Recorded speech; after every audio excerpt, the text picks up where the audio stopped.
إله إلا الله وحده لا شريك له وأشهد أن محمدا عبده ورسوله لا نبي بعده اللهم صل وسلم وبارك على محمد وعلى آله وأصحابه أجمعين أما بعد قال تعالى في كتابه الكريم أعوذ بالله من الشيطان الرجيم والله يدعو إلى دار السلام ويهدي من يشاء إلى صراط مستقيم وقال تعالى شهر رمضان الذي أنزل فيه القرآن هدى للناس وبينات من الهدى والفرقان صدق الله العظيم.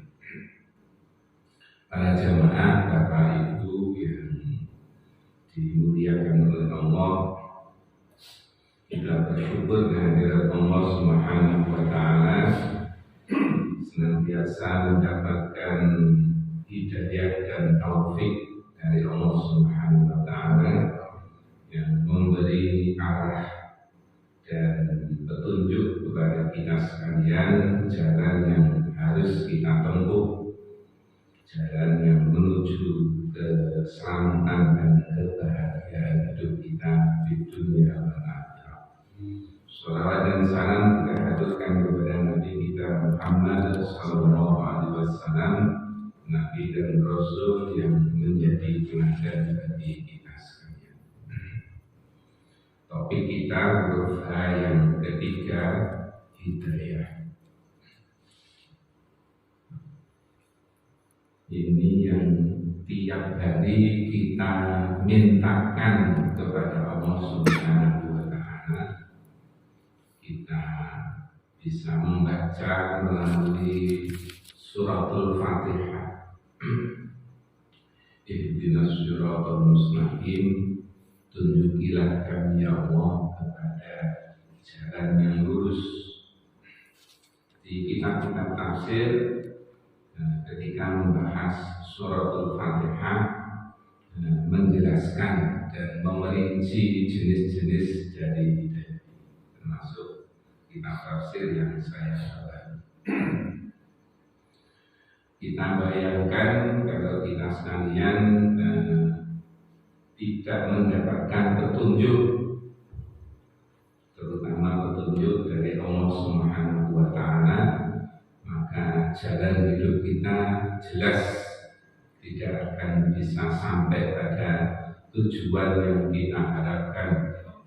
Kita bisa tersesat di atas dunia saja. Kalau kita melakukan perjalanan tidak punya arah, tidak tahu arah, mungkin kita bisa tersesat. Ketika memasuki jalan tol misalnya, sudah jelas ada petunjuk arahnya saja, kadang-kadang kita masih tersesat. Saya pernah pertemuan di Surabaya, mau pulang melalui tol Surabaya di Wonokromo, maunya menuju ke Lumajang, tapi salah ambil kanan sampai ke menuju Tanjung Perak. Saya pernah dengan Pak Putut dari Sidoarjo mau ke Lumajang, ternyata ngambil kanan kembali ke Bundaran Waru, bisa tersesat. Sedangkan ada yang canggih lagi kalau kita melakukan perjalanan, minta petunjuk Mbak Google, tambah kesasar. Nah ternyata ya tidak semudah yang kita harapkan. Banyak cerita-cerita yang bisa kita lihat kesasar kemana-mana.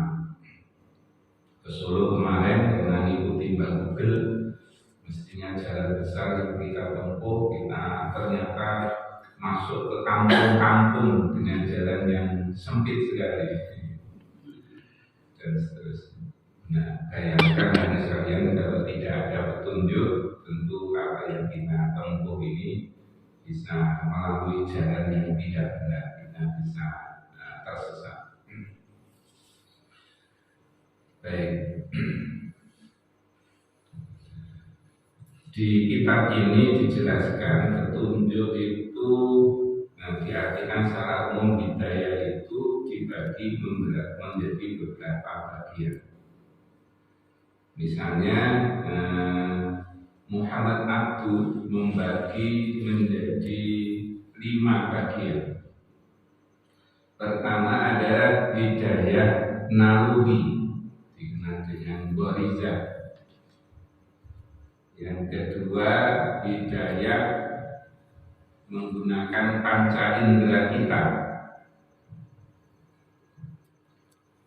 Yang ketiga hidayah pikiran kita, akal pikiran kita. Yang keempat hidayah agama kita, hidayah din. Dan ada yang menambahi satu lagi hidayah taufik. Di tulisan yang lain juga ada yang membagi menjadi 5 juga. Pertama namanya hidayah fitri. Yang kedua hidayatul hawashi. Yang ketiga adalah hidayatul akli, sama seperti tadi. Yang keempat hidayatul din. Yang kelima hidayah taufik dan mamunah. Ada Ibnul Qayyim membagi hanya menjadi 4 hidayah secara umum. Yang kedua bayan wa dalalah. Yang ketiga taufik wa ilham. Yang keempat adalah hidayah di akhirat, mengarahkan kepada surga atau neraka. Saya mengambil penjelasan di kitab tafsir ini. Yang pertama adalah hidayah naluri. Ini oleh Allah Subhanahu wa Ta'ala diberikan kepada siapa saja. Bahkan selain manusia pun diberi namanya naluri. Ada yang menyebut ghorizah, ada yang menyebut insting. Ketika anak masih bayi, belum bisa berbicara, kadang-kadang mripatnya juga masih tertutup, belum bisa melihat, diberi ghorizah oleh Allah Subhanahu wa Ta'ala naluri, dan bentuknya sangat sederhana, ialah dengan cara menangis.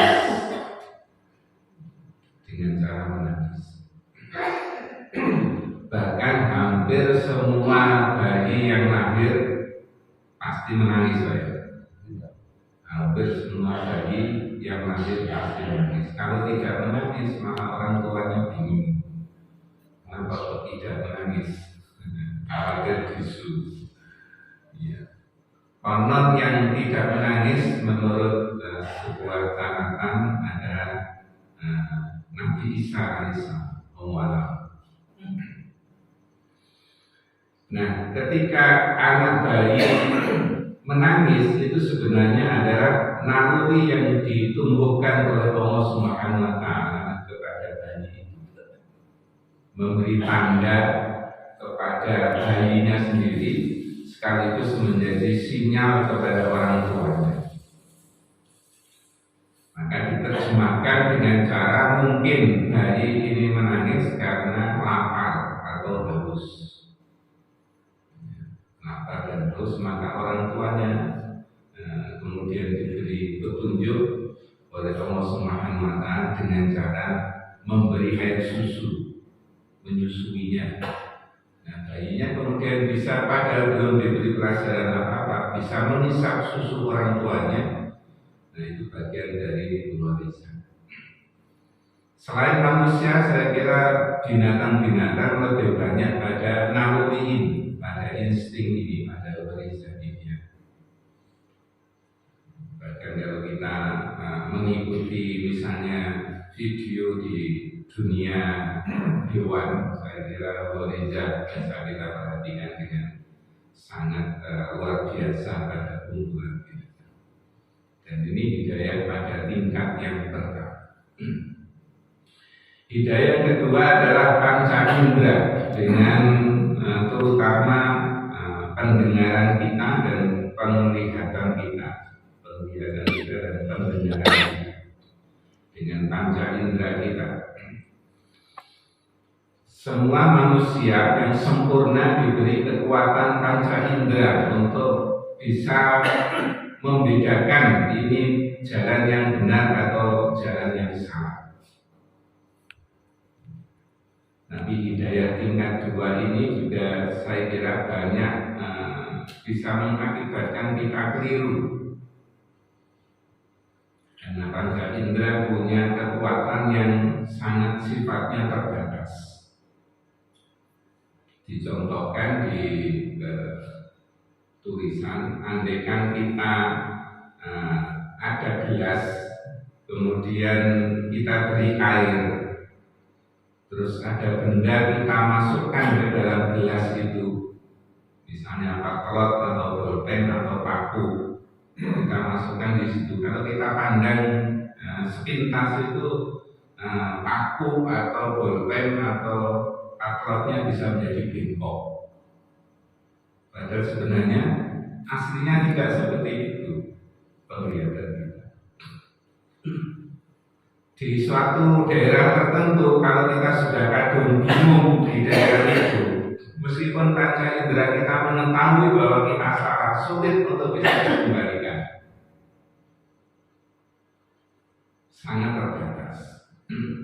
Nah, kebanyakan manusia itu sudah terlalu yakin dengan panca inderanya, dengan hanya sampai pada tingkat panca indera saja.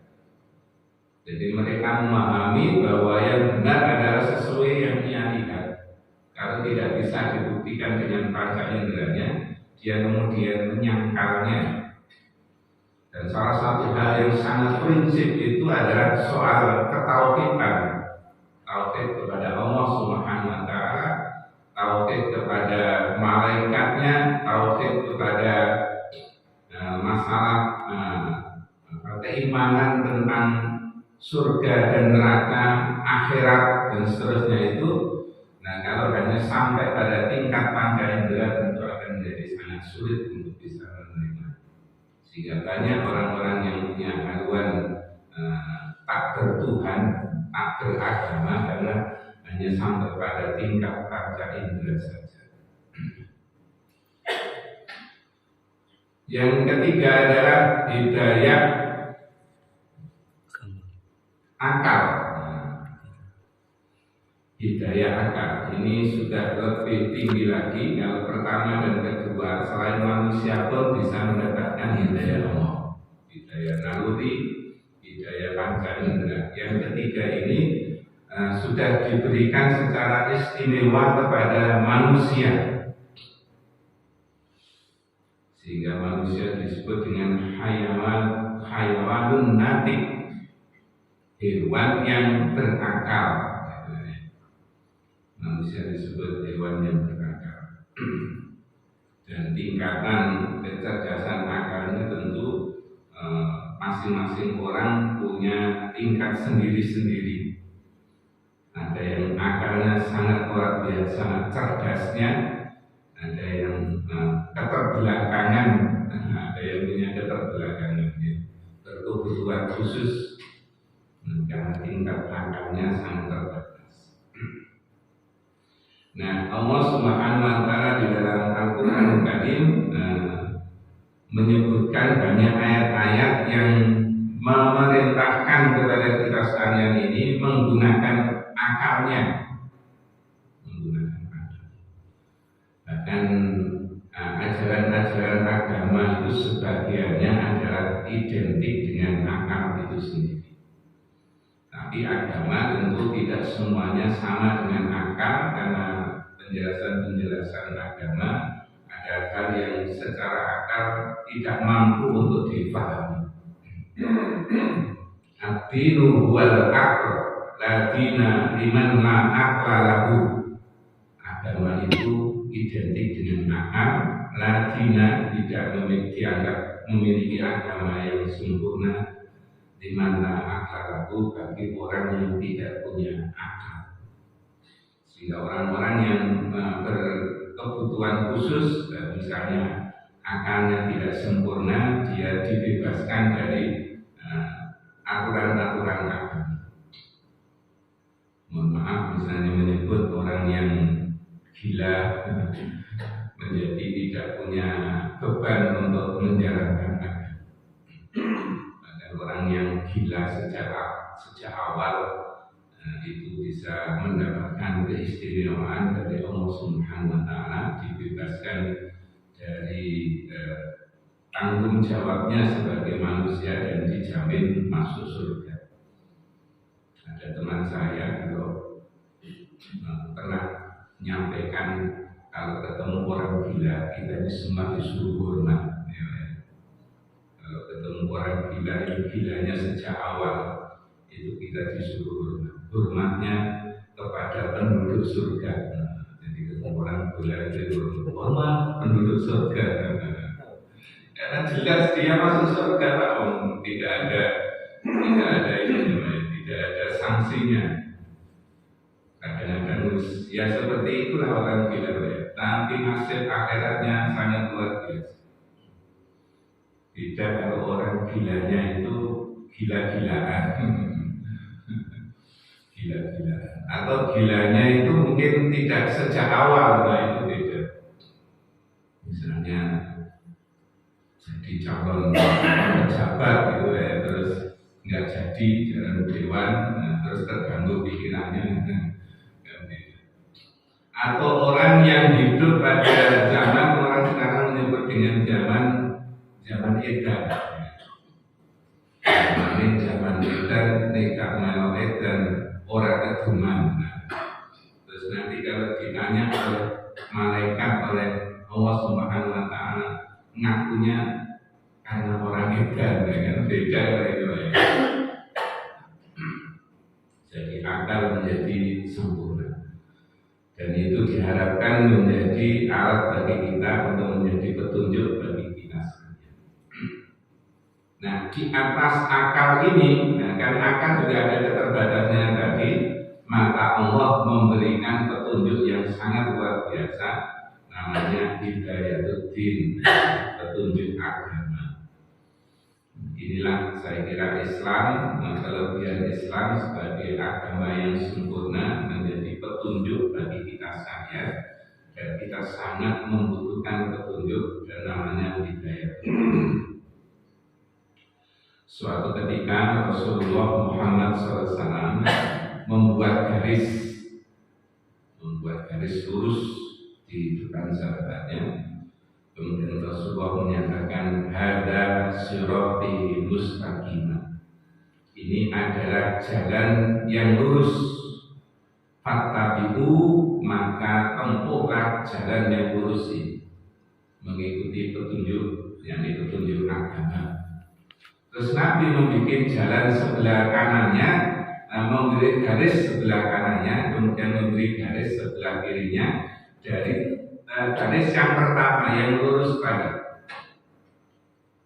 Rasulullah kemudian meneruskan wala tattabi'us subula, jangan mengikuti jalan yang ini, jalan ini.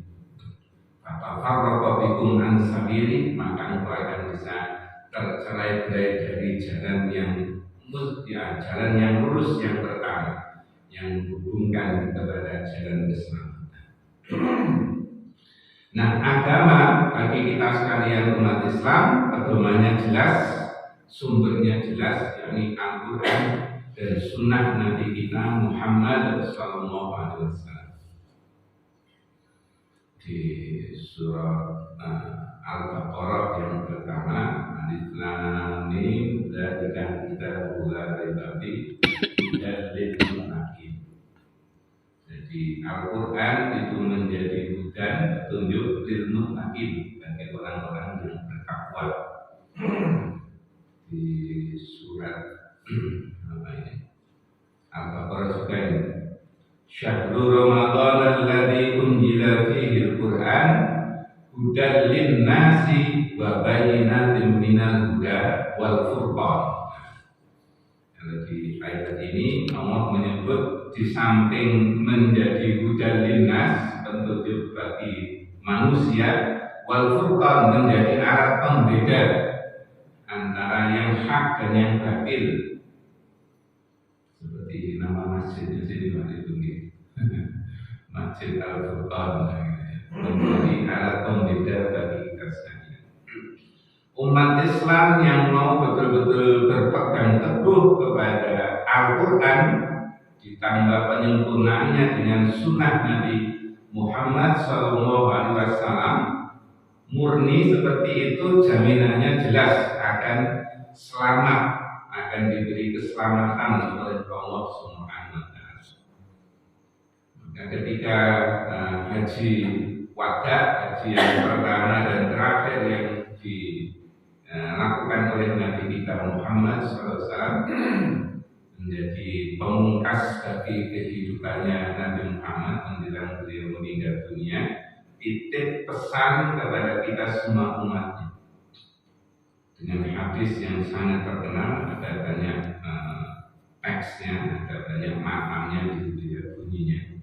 Taraktu fikum amrayn lan tadillu ma tamassaktum bihima. Kita Allah wa sunnah Rasul. Taraktu fikum amrayn, aku titipkan dua perkara kepada kamu sekalian, dua pusaka kepada kamu sekalian.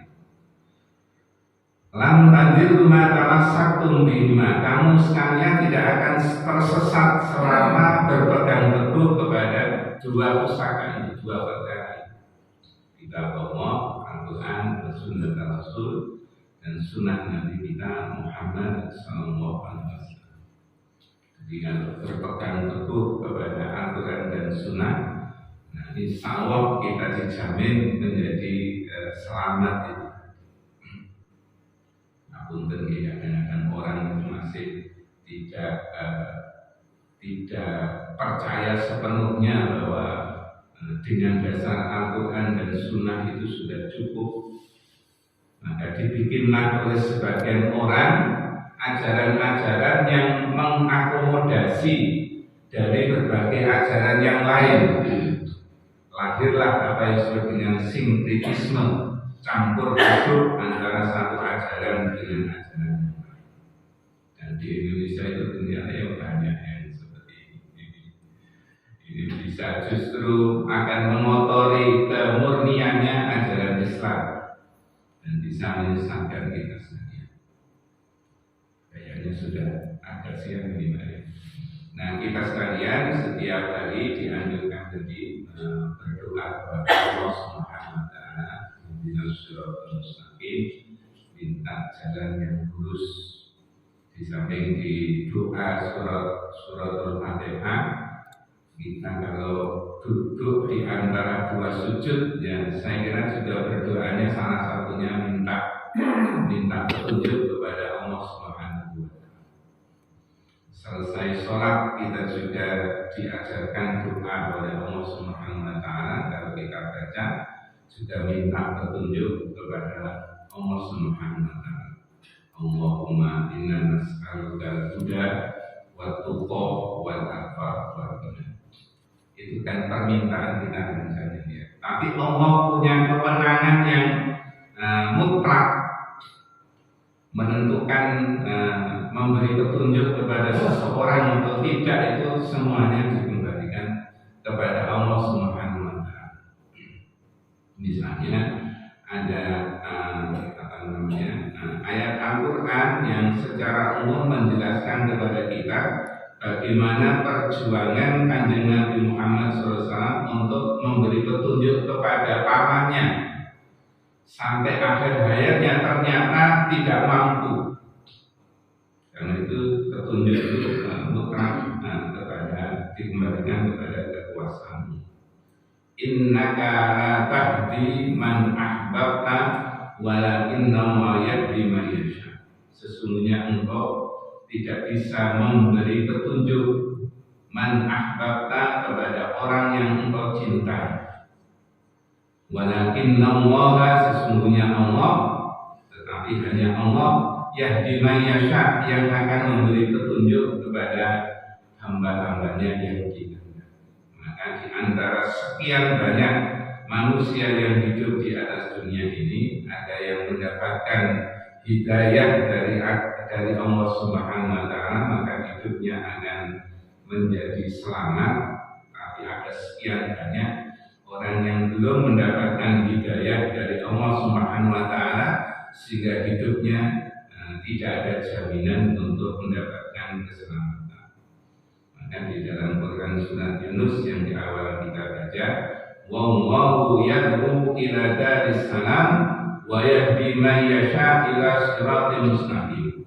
Allah yang akan memberi petunjuk man yasha kepada orang yang dikehendaki Allah ila siratal mustaqim, menuju siratal mustaqim, yakni jalan yang lurus, jalan yang diberi nikmat oleh Allah Subhanahu wa taala, bukan jalannya orang-orang yang tersesat. Nah, doa kita mudah-mudahan kita sekalian dan keluarga kita, generasi penerus kita, dan kawan kita semuanya senantiasa dalam petunjuk Allah Subhanahu wa taala, dalam hidayah Allah Subhanahu wa taala, sehingga kita semuanya diselamatkan oleh Allah Subhanahu wa taala, selamat fid dharain, bahagia dan mendapatkan surga dari Allah Subhanahu wa taala. Saya kira itu yang bisa kita sampaikan pada kesempatan kali ini. Kita tutup dengan bacaan kafaratul majlis. Subhanallahumma wa bihamdika asyhadu an la ilaha illa anta astaghfiruka wa atubu ilaik. Alhamdulillahirabbil alamin. Assalamualaikum warahmatullahi wabarakatuh. Waalaikumsalam warahmatullahi wabarakatuh.